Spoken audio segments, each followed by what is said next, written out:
We're in the Tanya, page 589. If you have this edition with us, you can order it from Kahot anytime. And if you're joining us, our online community keeps to grow. We're up to, there are a few days this week we had 2,000 views on the various Kabbalah classes and over 500 hours of learning on those days as well. So there's a big community joining us, not just live in the classes, but afterwards and on YouTube. So please feel free to join us, send questions. If you want to join the class here on Zoom, email maya@temple-israel.org, and let's dive in. This is the last chapter on a section of 3 chapters dealing with, if you've been with us, you understand, the importance of, first of all, physical action, how that is really the core of the Jewish spiritual path. And it seems so simple in life to just put a coin in a tzedakah box, or to eat challah on Shabbat, and yet that is the place where we actually create a home for God, in the place that God imagined when God created the world, the lowest aspect of the world, the physical world. So even though you might think, that's just what Jews do, that's actually the most spiritual thing you can possibly do, is create a home for God here in the physical world. But once you've done that, once you've accomplished the mission impossible of Judaism and created a home for God here in the physical, now if you want that act, that physical act, to elevate, because it's a physical act that can't really receive spiritual light, physicality it's blocked, right? It's not a good conductor. Now you want to add your emotions to elevate that mitzvah, your love and your reverence or awe. And once you add those emotions, you infuse that mitzvah with a soul, a spiritual identity, and then it rises up to various spiritual worlds. I won't go back into all the Kabbalah and the terms we've been going over for a number of classes, so please feel free to review. But that's what we do. When we do a mitzvah or learn Torah as we are, with a sense of love and a sense of respect or awe, now as we learn, we give that mitzvah or that Torah learning 2 wings. And the love and the awe, they allow it to elevate to the various spiritual worlds where, in fact, there's much more light being revealed. And we just met this Angel Matat, who is said to span the entire cosmos. The Matat corresponds to the spiritual world of Yetzirah. So that whole spiritual world, above even the spiritual world that's above the physical world. There you go. Matat corresponds to that entire world, this massive angel, if you would. And let me share the screen to review sort of a picture, if you will, even though we're not supposed to make pictures. This is a conceptual image of what Matat looks like. If you were to picture a Hey as a wing, a Vav as a body, and a Yud as a head, the angel Matat corresponds to the Yud being the head.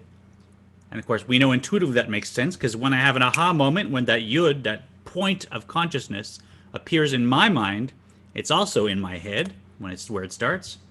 The Vav is the body, and that Vav stands for 6, and that's the 6 midot, the 6 emotions that we also have within ourselves.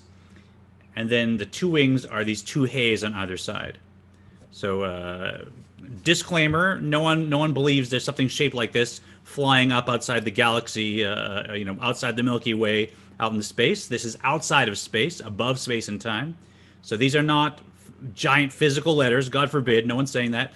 These are purely conceptual, abstract energies that are above time and space. And in fact, the entire physical universe is flowing in a way out of those abstract energies. So very powerful abstract versions above us of God's name, the Yud and Hey and Vav and Hey, as it's rearranged into this angel Matat.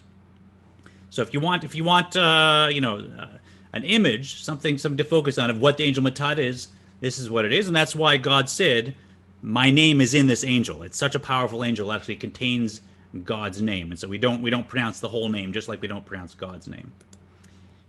You saw that, right? I shared properly. So let's go through. Cantor, Cantor, real fast. I'm sure we have addressed this before. You're talking about only physical mitzvahs. We're not talking about mitzvahs such as honoring your mother and father. But how do you honor your mother and your father?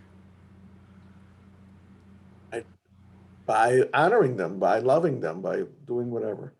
Okay, so we say honoring. It's not so much loving. You have to love every Jewish person. You don't have to honor every Jewish person. Okay. You have to love every Jewish person, and your parents you have to honor.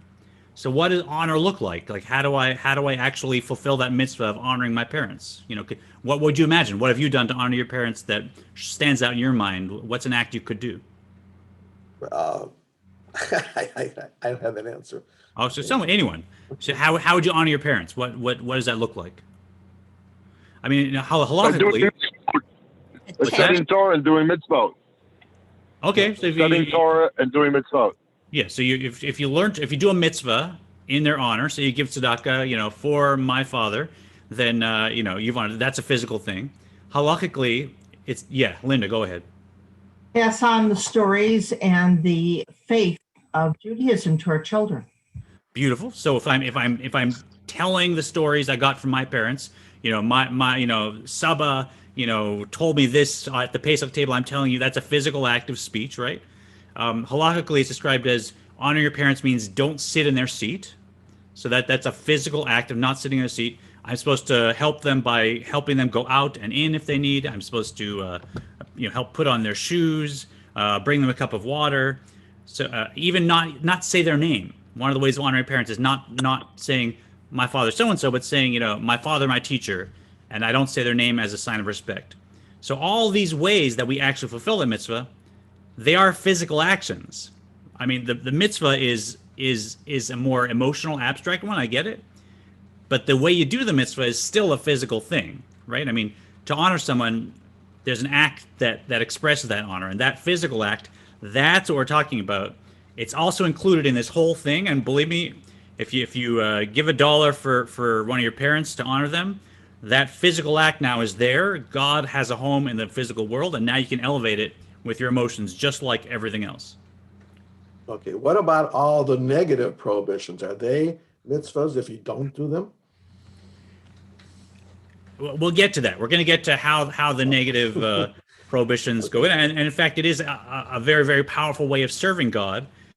If I'm tempted to do a negative mitzvah, to now not do it, that creates tremendous light as well. But primarily, this is positive mitzvahs. I want to focus on stuff I want to be doing. Yeah, Sharon, you had a question? Yeah, when I think about honoring my father and mother, they're gone now, and I honor them in their memory. But when they were alive, and I thought about that, which I did when I thought about that commandment, I thought to respect them, to do what they say, to listen to them, to love them, to do if they ask you to do something, to do it, to smile. And it was not honoring when I was cranky and difficult. And I mean, you have children. I mean, you know what I'm saying? So, I mean, I think kids, we honor, I thought of myself as a child when you asked the question about how do you honor your father and mother. And I mean, I think it's by giving them full respect and love and doing all the things physically that are part of that. Exactly. Like I heard you say, when you're supposed to come home. Yeah. I heard you say the word do. I heard you say the word do several times. So that's the point. Like even if very beautiful, even Sharon, even if you're describing the mitzvah as honoring, which is abstract, the way you do it is all these things we described. Excellent. And then when you think of, at least when since my parents are gone and I think of them a lot, I think I was not honoring them when I was difficult and selfish and things like that. So I think it would be like being unselfish. Sure. Very good. All right, so let's go on inside. We've met the Angel Matat. And v'hayinu olam hayitzira shenikra matat. This corresponds to the world of Yitzira, which is called Matat. There you go.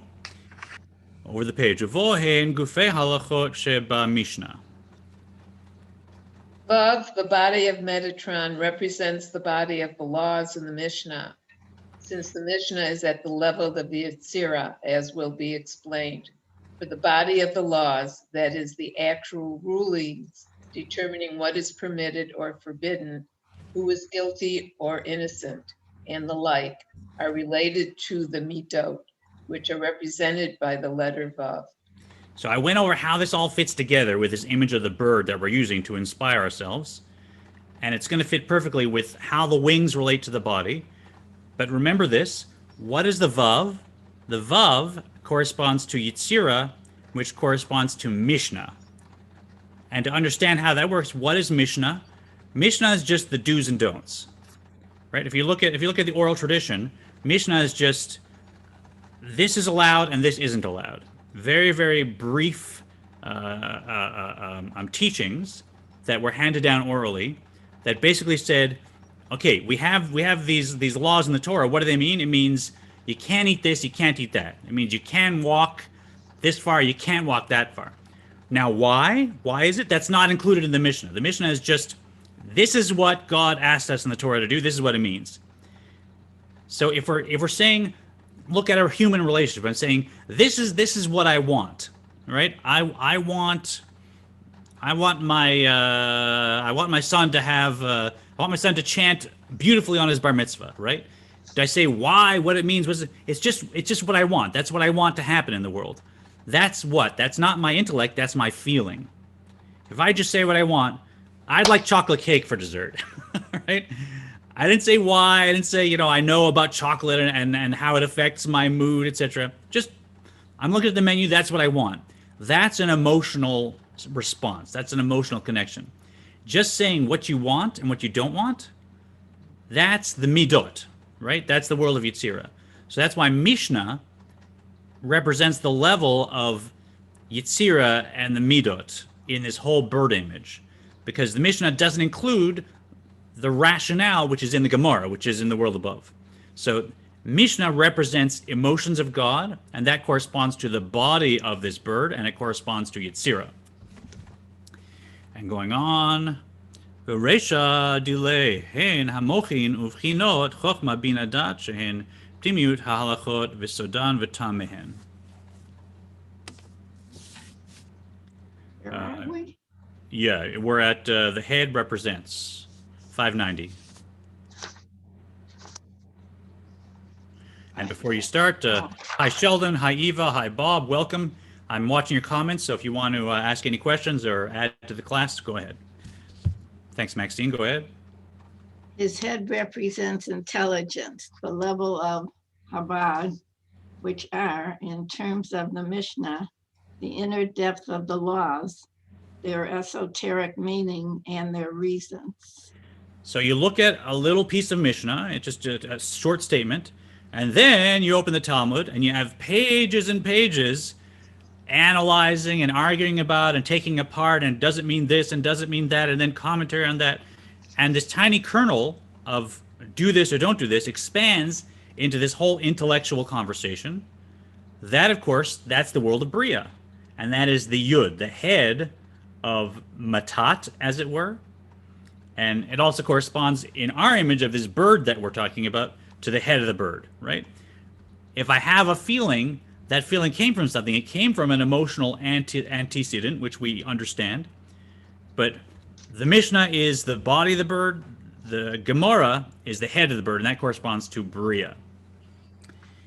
And then the two wings. V'trein, of course, is the theme of our whole three chapters here. The wings of love and awe. So these are the wings, and this shouldn't be just an analytical exercise. This really is an image that we should incorporate in our system of meditation we've learned, because this concept of adding wings to anything we do, I find it super powerful, very, very powerful to motivate me to do the next right thing, to avoid the next wrong thing, and when I do the next right thing, to do it with intention and devotion, so that, as we've learned, it's not just going to hang around the lower world, it's going to elevate and create even more light in the higher worlds. So I invite everyone watching to take this image of a bird and use it in your meditation and use it to create more and more potent emotions. Yes, Eleanor? You're muted. You're muted. I'm not hearing your question. What are the Hebrew words in that passage for fear and love? That's not Hebrew. That's Aramaic. Dichil urchimu. Yeah? Say it again for me so I can. Dechilu is fear, and Rechimu is love. Okay. Yeah. Yeah. So those are the wings, the two hays. That is my love and my awe that I infuse into anything that I do at temple or at home or in the world. And then making sure it has a soul and it elevates, just like that body of the bird. That's the main part of the bird. But without wings, it's not going anywhere. And once the wings are healthy and start moving, now that bird can elevate and soar and travel. And just the same applies to anything we do, that we want to add those wings of love and awe. And then that's a powerful image that'll allow your mitzvah to elevate, especially if you've meditated on it. And which hay is which? V'hei tata hi yira tata ol malchut shemayim ufachat Hashem kefachat hamelech derech mashal. The two wings denoting flight, namely fear and love, represent respectively the higher hay, which is an allusion prevalent in the literature of the Kabbalah to love. Yeah, I think I got ahead of you, but let's do one more. And the lower hay. And the lower hay, alluding to lower level fear, namely the yoke of the heavenly kingdom and the dread of God, similar to the dread of a king. So there's two hays. The hay on the right is love. The hay on the left, let's call it awe. And we're going to talk in chapter 41 about this whole fear thing. I see Rick's finger up next to his head. And we had the chat. We're going to take it on. We're going to take it on, face to face. We're going to sit down with this idea of awe or fear. And we're going to have a conversation about what place it has when we start 41, because 41 to 50, we're going to come back down to earth. We're going to leave all this kabbalistic material, and we're going to learn how to actually generate more and more powerful flows of love and awe, and different levels of love and awe that are available through the meditative path we've learned. So I don't want to start a deep conversation right now, but know that those are the two components of Kabbalah, of Kavanah, and that the hay on the right, that's my love, and the hay on the left, that's my awe or respect. You could translate it as fear, but that word sometimes causes some issues and is not the best way of describing it. We went to similar to the dread of a king. Yeah. Shehi yira chitzoniut v'niglet. Such fear is external and revealed, and is therefore alluded to by the lowest level. That is the letter of the divine name. So always in Hebrew mysticism, emotions have very distinct levels. And there's a lower level of awe, which is just basically, I'm afraid to rebel against the king. I'm afraid to be separated from God. Just, a cause and effect type fear. But that's a basic entry level of fear. And then there's higher and higher aspects that are more like when I sit down with my say I have an idol that I really, I've had respect for my whole life. I've watched them. I'm a huge fan of theirs. I read everything you do, whatever it is. And finally get a chance to sit down and have a 15-minute conversation with them. This person is so above me, and they're so beyond, and they're so amazing. I'm almost awestruck, right? I don't know what to say. I'm afraid to say anything. That is more like the higher level of fear. Nothing to do with consequences or reward and punishment, as it were. Everything to do with being so bashful in front of someone that's so great that you're surrendered and your identity's gone and you can't even express yourself. And that's really, I think, the kind of awe that we relate to more easily, but it's all in there. And the higher level, Masha'en ki ken yira ila'a yire boshet hi meha nistarot lashem elokenu. Linda, you'll want to unmute. Higher level fear, however, meaning awe consisting of shame before God's greatness, is of those hidden matters belonging to God our Lord.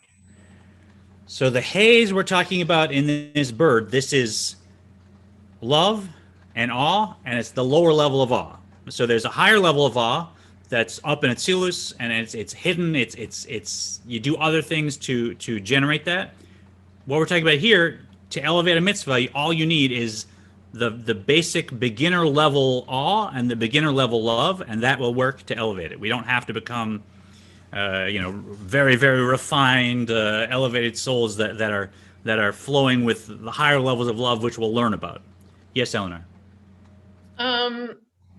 Is there another translation of the word shame? Yeah, shame's another one where I think boshed is the word we use, and so shame in modern times has become something to avoid. We don't want to shame people, and there's all kinds of negative connotations. I understand those, but this is more on the line of bashfulness, let's say. Yeah. That where I'm in front of someone so great that I'm overawed, right? Or if I'm, there's a room with 5,000 people in it, and the combination of all those people, it's such a great. There's something great about that, right? It's not one great person, but 5,000 people. That adds up to a lot, and there's something great about that. And I'm worried I'm going to say the wrong thing, right? I get stage fright. We call it stage fright. It's very common. It's a type of fear, and it's a sense that, I don't want to mess up, right? There's something, and so I'm a little embarrassed. You can call it embarrassment if you like. Shame people typically don't use anymore. When they made this translation, I think it didn't have the negative connotations. So feel free to use embarrassment or bashfulness. And boshed is not the same as shame either. Boshed is a bashedness, if you like. Does that work? Vihi b'chochma ila'a yud shel shem havaya baruch hu k'mo shekatuv b'raya mehemna. It is on the level of supernal wisdom alluded to by the yud of the four-letter divine name, blessed be he, as is written in the Raya Mehemna. Right, and this whole note, by the way, starts with Tikkun 45 from the Zohar. So it might be nice to point out that tonight is going to be Lag BaOmer, and it's a time when we remember Rabbi Shimon Bar Yochai, the Rashbi, who certainly in this community is said to be the author of the Zohar. I know in terms of, no worries, Joyce. I know in terms of historians, they attribute it to other later authors, but even those later authors said they're actually taking something that was created by the Rashbi and that was handed down in the Kabbalistic community. So everyone in Kabbalah agrees the Zohar came from the Rashbi, and today's the day when his soul is closest to the world, and the people are gathering around his grave in Meron and lighting bonfires and staying up all night and learning the Zohar. So it's a beautiful time for us as well, at Temple, to be learning the Tanya, which draws tremendous material from the Zohar. So now we want to get back away from Matat and back to our metaphor of the bird. This bird that we are using, the body is like the body we've described of the bird. The body is the Mishnah, which is the actual mitzvah we're doing, right? In the Mishnah it says, I should, shake the lulav, and the species is this, and so that's the physical act of shaking the lulav. That's the body of the bird, and the wings, those are my emotions. And just like in our metaphor, the wings of the bird are not the main component of the bird. It's the body, that's the life, that's the being of the bird. The wings just serve the body. And that's the same thing in what we're talking about when I do a mitzvah. That is the core, that creates a home for God. My emotions of love and awe, that serves the body of the mitzvah. Ki kmo shekanfei ha'of ein. Yeah. כי כמו שכנפי העוף אינם עיקר העוף ואין חיותו תלוי בהם כלל. The wings of the bird are not its main components. Its life does not depend on them at all. Yeah, so if God forbid a bird loses its wings accidentally, the bird does not usually die. It's a live bird, it just can't fly. So even halachically, if a bird loses wings, it's still kosher. You can still eat it. That's not a life-threatening injury. So the metaphor is very, very apt in that Of course, a bird wants its wings. It helps it fly and live and be a full-fledged bird. But that's not the life of the bird. The bird is still a living being if it doesn't have its wings. Ki keditnan nitlu agapeha kshira. Eleanor, go ahead. Are we, sorry, did I lose track? Well, it doesn't matter. It's for as the Mishnah implies. Yes. For as the Mishnah implies, a bird whose wings were removed is kosher. Sorry, where were we in the reading? Did I lose my order?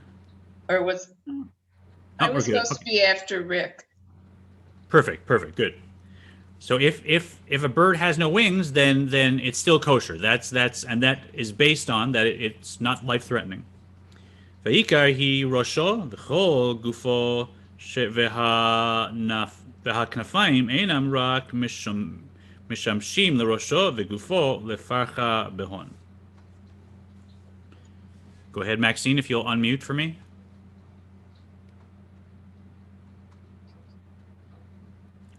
Rather, the main parts are its head and the rest of its body.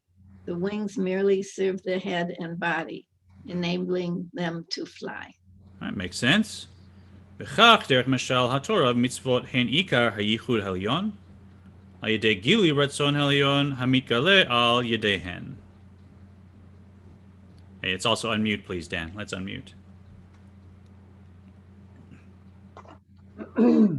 Likewise with Torah and mitzvot, they constitute the essential supernal union by the revelation of supernal will, which they cause. So same thing with Torah mitzvahs. When I do a mitzvah or when I learn Torah, that physical act of me holding and speaking and reading the book, or that physical act of what I'm doing, that is the body as we've learned. And then I want to infuse it with emotions, and those are the wings that will elevate that mitzvah. V'hadchilu alim otan lamakom shitgale bo haratzon or ein sof baruch hu v'hayichud shehen yitzira uvriya. Fear and love, like wings, merely elevate the Torah and mitzvot to a place where this will, the blessed Ein Sof light, and this unity can be revealed, namely Yitzira and Beriah. So the home exists. I've created a home for God. That's the core of these 3 chapters. But then to give it a spiritual soul, to make it a home filled with light, I have to add my Kavanah, my love and awe. And as we learned, that will elevate it either to Yitzira or to Beriah, depending on what type of love and awe I've put in. So here we have, I find this next note just inspiring. When I'm, and I think, I'm going to try and go a little fast through it so we'll be able to finish the chapter today. But this is a quote that whenever I'm at a Torah reading, and hi Frank, hi everybody who's watching, feel free to put comments. Whenever I'm at a Torah reading or a bar mitzvah or whatever's going on, this is one that inspires me so much, because we think there's these 4 levels we've talked about, the 4 worlds, which correspond to the 4 letters of God's name. And we're about to learn the lowest level corresponds to the Torah, the actual Chumash, like the words of the 5 books of Moses. Yitzira, as we saw, is Mishnah. Beriah is Gemara. And Atzilus is Kabbalah. That's like the Zohar. That's the kabbalistic literature. And so you think, oh, well, why would I bother with the Torah? It's at the lowest level. Obviously I want to aim for the top. I want to learn Kabbalah, right? And we're about to learn in this note, it's just the opposite. It's just the opposite. When we say that Kabbalah is in Atzilus, the Alter Rebbe says, that means, we learned in the last note that when we do a mitzvah, we create new light that floods into Atzilus, and then that light is available to shine down.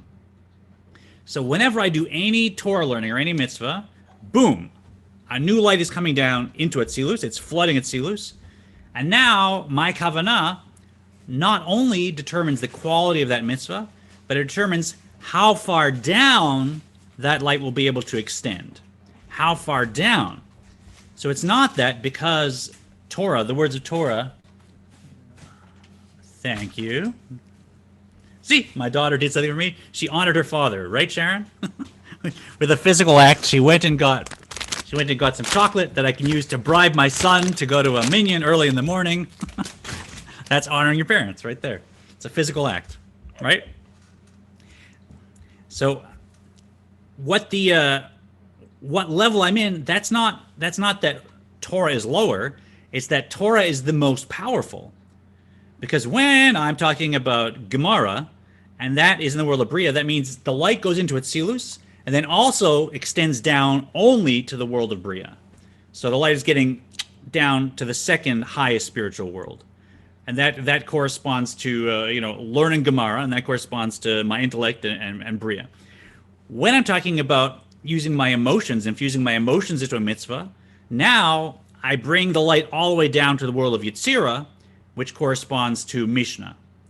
But when I'm talking about learning actual words of Torah or chanting Torah at temple, now it's so powerful that light that comes into Atzilus comes all the way down to the fourth lowest world, the world of Isiya.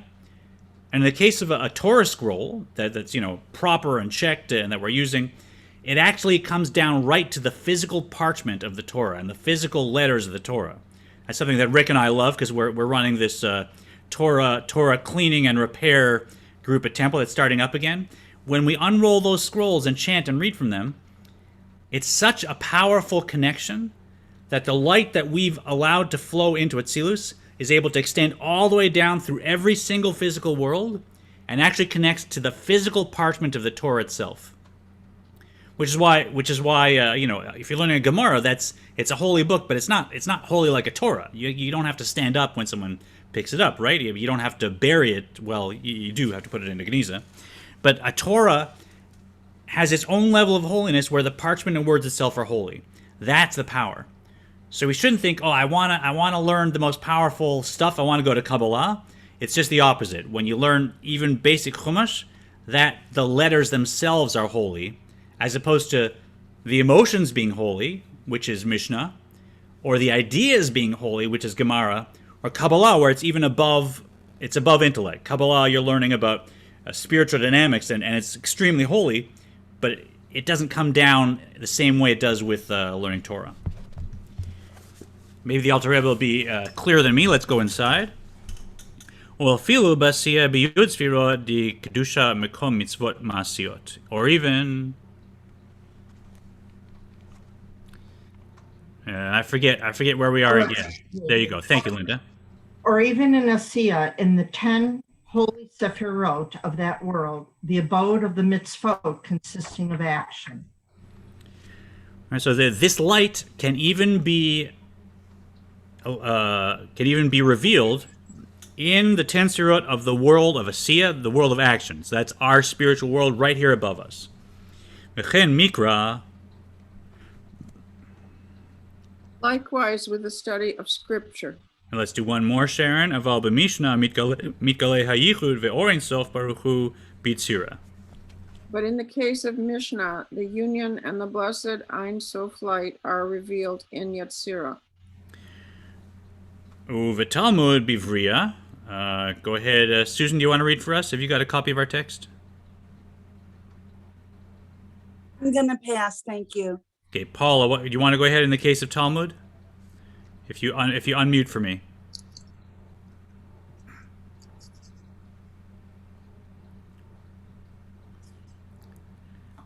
There you go. Okay. Where Bottom of 592 in the case of Talmud. Oh, okay. No, I was up ahead. Right. In the case of Talmud, the union and Ein Sof light are revealed in Berea. For the Talmud seeks out the logic underlying the Mishnaic laws. It is thus related to Chabad, which are manifest in Berea. Right, so this sweetening of the Gevurot that we learned about, the midot fusing because this higher light has come and they're nullified and they just join together. That happens in Bria when you're talking about Talmud. Da'inu shebelimud mikra mitpashet hayichud ve'or ein sof baruch hu me'atzilut ad asiya. This means that by the study of Scripture, the union and revelation of the blessed Ein Sof light extends from Atzilut downward till the world of Asiya. And the point there being until the world of Asiya. Right? So when you're studying actual 5 books of Moses, that's so powerful that it draws that light from Atzilus all the way down until the world of Asiya, the lowest world. Uva Mishnah ad Yetzira levada, uva Talmud ad Abriya levada.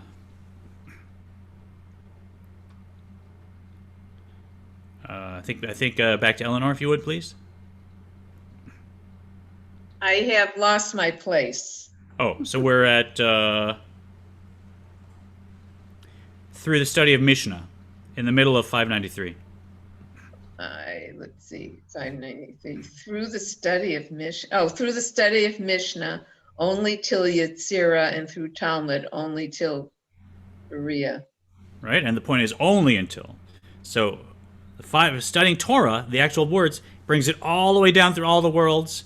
Mishnah only until Yetzirah, and Gemara only until Bria, and Kabbalah, as we'll learn, Kikulan batzilut aval Kabbalah ena mitpashetet klal me'atzilut livri Yetzirah siyah kmo shekatuv b'fri Eitz Chaim. Go ahead, Maxine. For all of them, Scripture, Mishnah, and Talmud are in Atzilut and affect the union and revelation there. The difference between them lies only in how far from Atzilut the impact of the study reaches. And go ahead, Kabbalah, however. Kabbalah, however, affects a union and revelation in Atzilut that does not extend at all to the lower worlds, Berea, Yetzirah, or Asiya, as is written in Priyat Chaim. And we talked about this yichud, these unions. Let's just touch on what that means. There's something that we say in the morning in the traditional davening, and that I think Sephardic Jews say before they do any mitzvah, in fact, for the sake of the union of Kudsha Brichu and Shchinte. Right? What does that mean? Kudsha Brichu means Hakadosh Baruch Hu. That means the thing that's separate from the world, and that corresponds to the midot. That's the vav. That's Chesed, Gevurah, Tiferet, Netzach, Hod, Yesod. Those are outside of the world. They're like a surrounding light. And then the Shekhinah, that's being united with it, that's the way the light of God is able to actually interact with the world. That's the Shekhinah, that Shochen, that dwells. And we want to unite the light that is in the world, or relates to the world, with the light that surrounds the world. We want to bring them together, because that allows the midot to fuse, and it sweetens the Gevurah, and it creates extra light to come down. And how it happens is, where's the root of my soul and your soul? It's in the Shekhinah, right, which is also called Knesset Yisrael. We've seen that term. That's the root, the source, rather, where all the souls of a Jew will come out and flow into the world, and the source of all people, all human souls. So we are rooted there. And where's Torah and mitzvahs? That's up in Kudsha Brichu. That's up in the midot of Atzilus.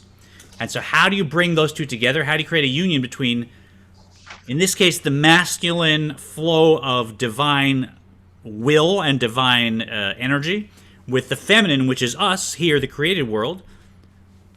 We who are rooted in Shekhinah, we who come from the Shekhinah, we do a mitzvah, which is in the midot, and then we bring that together through our act.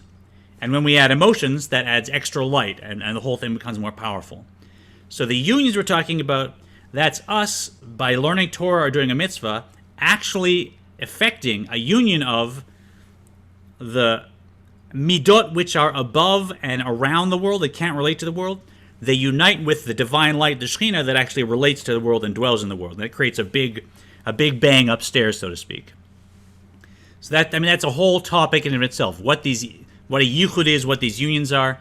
The take home is, anytime we do a mitzvah, we actually affect that change, and tremendous light floods into Atzilus every time. But now how far down it comes, that has to do with my kavanah, my emotions, that I add to my mitzvah and my words of Torah. Any questions about that? That could be a whole year, that little note. So, yes? You're muted. Go ahead. Yeah. There we go. The implication of the words, though, were if you study the Mishnah, it will never come down to our world. Is that only Torah can be? Correct. When I'm learning Mishnah, I mean, I'm still speaking, so there's still a physical aspect, so it's not absolute, right? You're still holding a physical book, so you're elevating some of the physical world. But the point of learning that Mishnah is to then go and do what you're learning. And that's when you actually plug it in to the fullest extent. So absolutely, from the point of view of this chapter, learning Mishnah, its fullest value is only expressed when then I go ahead and I do the thing I'm learning. Whether that's honoring my parents, loving another Jew, wearing a tallis, whatever it might be. But Torah is different. Torah is more powerful. So if I'm learning, Bereshit bara Elokim et Shemayim v'Haaretz, and I'm learning that with a friend, and we're learning actual words of Torah, now it's not limited to coming down only to one of the higher spiritual worlds. It can actually flow down right here. And in the case of an actual Torah scroll, it connects right to the physical parchment, the physical world through that Torah. That's why Torah is holy. I find it amazing. I find it amazing when I'm at a Torah service and I look at the Torah and I think everything that you could everything any spiritual, lofty soul has done in terms of, heavenly energy that comes down, it's all connected, plugged in right there. It's just, it's such an inspiration to me. You Rick? said that the study of Kabbalah exists in the world of Atzilus? Is that what you said earlier? Yeah, correct. So it actually, you think Kabbalah is the thing that brings the most light down, but what Kabbalah is, it's like you almost got to close your eyes, right? To learn Kabbalah, you're talking about spiritual dynamics, and you're using images of things that, there's nothing physical about them, and they're trying to make a correspondence in this spiritual dynamic kind of world. And so you're talking about a bird or about a flower or about water, but it's not water and it's not a flower at all. It's something you almost got to stop your brain from thinking about things with any physical context at all, and even not an emotional or intellectual context. You got to sort of hold that stuff back and limit it and use only the part of your soul that understands spiritual dynamics, and that's Kabbalah. So it's so abstract. Hard. It's hard to understand. The light from Kabbalah, when you're learning it, that's what the Alter Rebbe is saying. It's just Atzilus. It doesn't come down. It's not like Torah. Doesn't come down. I thought it did come down all the way. The opposite. Kabbalah, like everything else, Kabbalah floods Atzilus with light, but Kabbalah is just about Atzilus. It's just about the Sefirot as they are in Atzilus. It's not about the corresponding, the images we use, the metaphors we use to describe Kabbalah. It has nothing to do with the physical world where the metaphors are from. It's only talking about what's happening in the world of Atzilus, and that's above intellect. So no, that's the weird thing about Kabbalah, is that it's so abstract that it doesn't reach down the way normal Torah learning reaches down. It's up there. Yes, Sharon.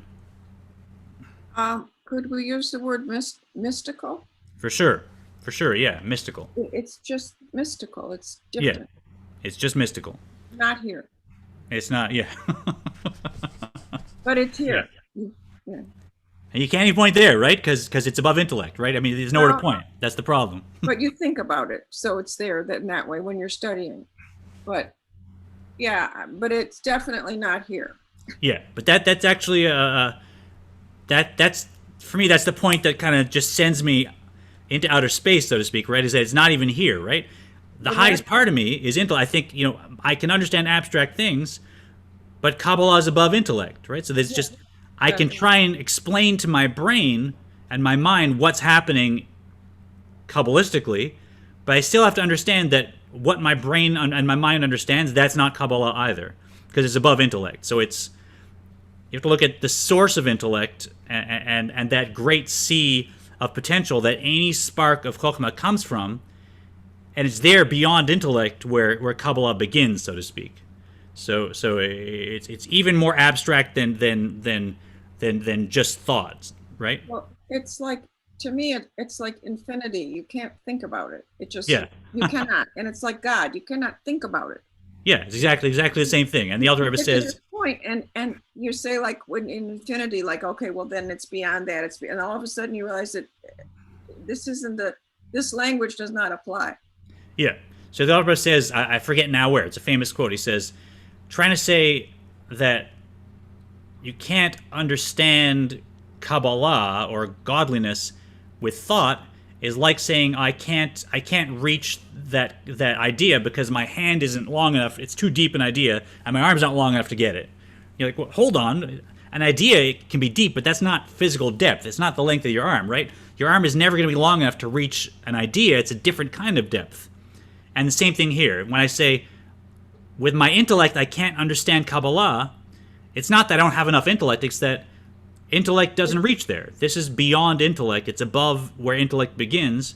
And so it's just silly to think that I can understand Kabbalah or godliness or infinity, as you say, with my mind, as if I'm saying, well, that's too deep a concept. I can't reach it. I need a pair of tongs to get it. It's apples and oranges. It's two different things. Yeah, there you go. Yeah.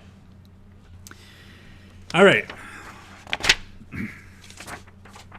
Let's see how far we get. V'hinei af titchilu rechimuhem hen ken mitayag mitzvot. Although, I think maybe Maxine or Dan, where are we? Oh, wow. Someone said infinity and I forgot everything. Go ahead, Maxine. Although fear and love are also among the 613 mitzvot. All right, so no, we're not going to get to the end today. Sorry, this is a big chiddush right here. This is a big point the Alter Rebbe is making, and we got to sit in it for a little bit. So the fact is, it is a commandment to love God, and it is a commandment to fear God.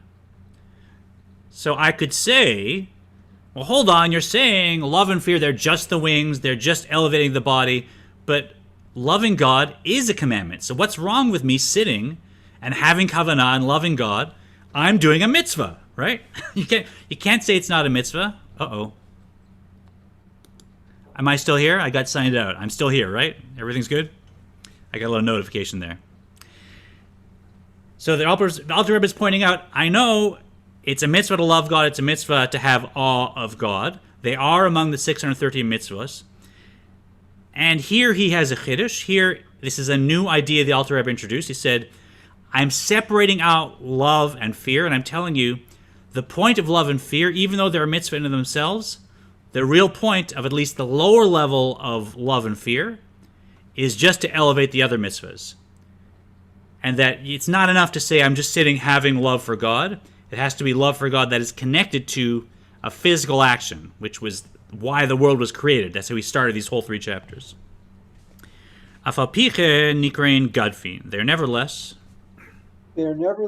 described as mere wings for other mitzvot. As we've learned, liot ki tachlit ahava hi avodah me'ahava. Because the goal of love is the service of God, resulting from this love. So like the wings of a bird, my love and my awe are there to serve the mitzvah that I do, the Torah that I learn. They're there to elevate them, and that's the goal of them. And on their own, they may feel good to me, they may make me a spiritual person, but they haven't fulfilled their purpose. They haven't been attached to a mitzvah that they can elevate. Now, there is a form of love we'll learn about in the next section. That is love that has nothing to do with serving God.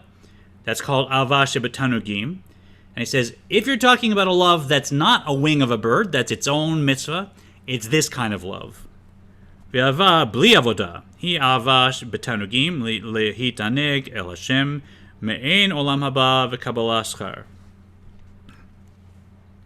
schar. Go ahead, Linda. You can unmute. Are we love without service? Yeah, the next two blocks there. Okay, love without service, such as, it just turned for me. I lost it. You want to, your page shut? Where is it? 594? You got it. 594, right in the middle, love without service. Yeah, I got it. Love without service, such as a love that is not a means to an end, but an end in itself, is a love which experiences delights, a supremely high level of love in which one delights in godliness. This is in the nature of the world to come, and thus constitutes reward. So when you talk about love that's just a mitzvah on its own, the Alter Rebbe says, I know that's a mitzvah. That's Avashibatanu. That's not the lower level love. I'm not going to define that now. That's a love that's united with godliness, so to speak. It's not looking for anything, and we'll learn about it. There's a higher type of love, and that is the love that's a mitzvah in itself. But this basic love of, I want to be one with God, I'm thirsty to be one with God, that is the kind of love that only exists to be Kavanah for a mitzvah, because we're Jews and we do Judaism in the physical world. But it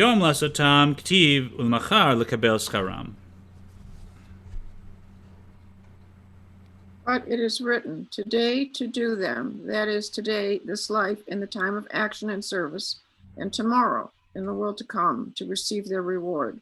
Thus, in this life, the time of service, the love that leads to service, is the love most prized. So here where we are as souls in the world of Asiya, the main way of growing spiritually is actually by connecting to the physical world and using the physical world to elevate it and to repair it, and using my love and awe to elevate the physical world in the most powerful way. That other love, that's kind of like what heaven is, right? He says the love that's not connected to the physical world, that's just about connecting, being one with God, the Avashibatanu, that's like a taste of what heaven's going to be. But don't worry about that. That's for later. Right now, in a physical body, 99% of Jews, what their main purpose is using love to attach as kavanah, along with awe, to a physical act. Go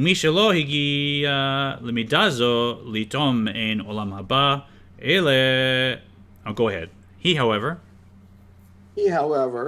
who has not attained to this level of savoring a foretaste of the world to come, and has not reached the level of a love which experiences delights. So almost everyone who hasn't achieved this very lofty level of love, and we're working with this spiritual love that's available. Go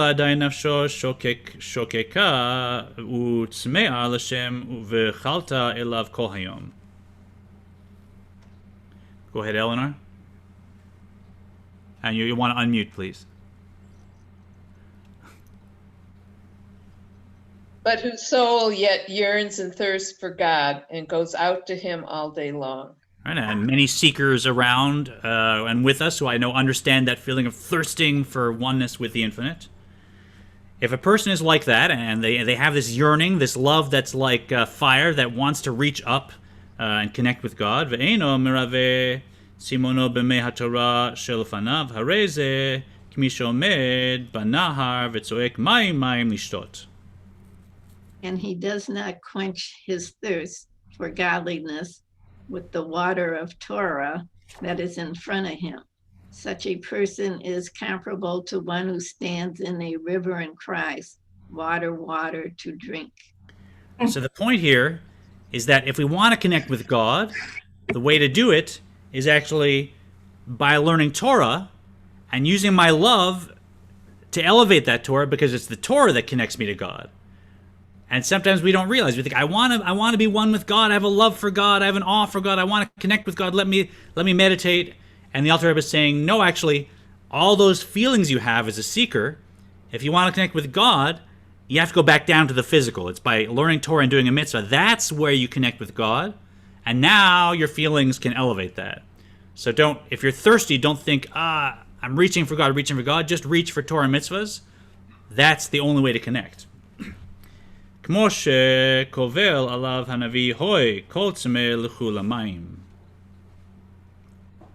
the prophet laments over him, all of you who thirst, go to the waters, on which our sages comment, that water refers to Torah. Right, and then he explains why that would be puzzling to begin with. Why would the prophet say, if you're thirsty, go to water? Obviously, right? So the prophet's not saying, if you're thirsty for Torah, go learn Torah. The prophet's saying, if you're thirsty to connect with God, go learn Torah. And that's the chiddush the Alter Rebbe is saying. is that Ava, love by itself, isn't anything. But when you use it as a wing to learn Torah, now the Torah connects to God, and now the love is there to elevate that and make that connection more powerful. כי לפיו פשוטו אינו מובן דמי שהוא צמא ומתהווה ללמוד פשיטה שילמוד מעצמו.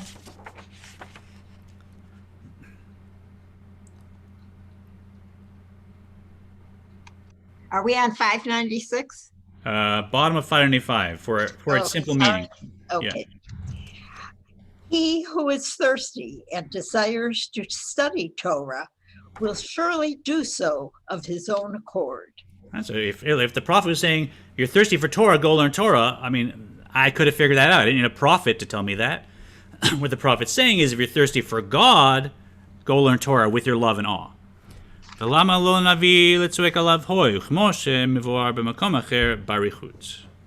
you can finish this for us if you unmute. Why must the prophet cry over him? Ho, clearly then, the verse refers to one who loves God and thirsts for him. So, and as is explained elsewhere, so we've now finished these 3 chapters. I think most of us has survived. This is probably one of the most intricate and kabbalistic sections of the Tanya. And as I said, the next 41 to 50, now we're going to bring all this kabbalistic conceptual information down right into my own life, and we're going to learn powerful meditations which we can use as modules to put in our system of meditation, the long short path.